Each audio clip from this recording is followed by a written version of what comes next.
Karadağ uydu. Karadağ. Karadağ'da Karadağ'da. Rıza var.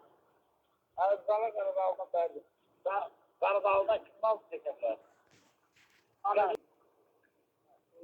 Samsun yazmak. Adın adı. Anladım.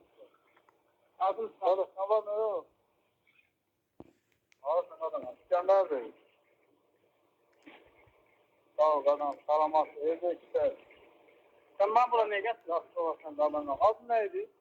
Bu ben niye getirdim? Adın neydi? Yok ben niye getirdim? Adın nedir? Adını dene. Yoksa ne oldu? Ben Soruşturam da adın nedir? ne için soğuk? Burada ne? Böyle böyle soruşturam. Başka yönde gör. Hareketine göster. Ağabey, sen hastalık kadar görsün. Adını dene. Hastalık kadar görsün. Adını dene. Ağabey üstüne hareket. Adın nedir? Adamın iyisiniz. Soruşturam bana. Aa, ben partiye gidiyorum. Ben yolda soruşturam adın nedir? Hastaneye geldi sen ne? Alo. Adın nedir? Ama herkes korkuluk ediyor bunlar. Adın nedir? Adım Ruslan. Bak Ruslan var ya Karadağ'da. Korktu diyorum. Hemen yolda götürüyorum. Partiye gidiyorum. Sen aslı yolu geziyorsun. Ben hastalık kadar yaptım. Kulaktan da olsam var. Ben ne yapacağım? Ha, diğer orada bu. Ya bozarsan.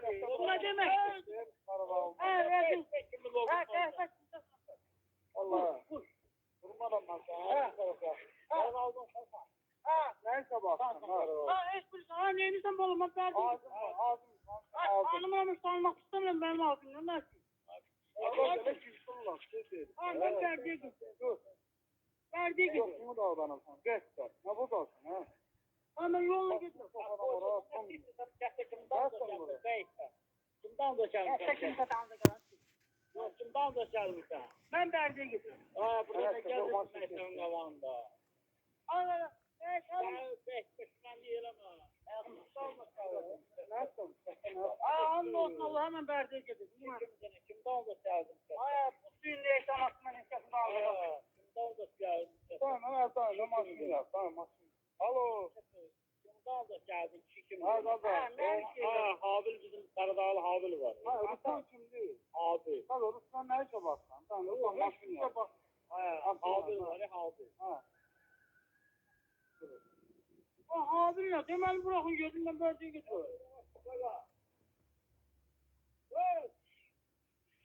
Bana.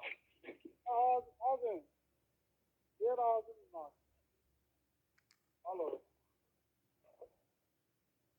Aga biraz yavaş. Kimin? Evet, Ben kulağından da olsun. burada dur. Kulağa dönün. Burada dur. Burada dur. Karadağ'dan kalsan. Kulağından da olsun. Kızalardan da karadağlı kızalar. Aga niye tanı mı sana ağzını? Ağzım. Alo bana. Yok ağzım. Alo bak. Gözden gel lan.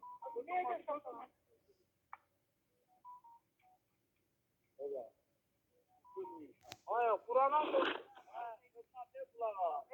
Sen ağırlarsan. Ben diyeceğim. Ay kulak.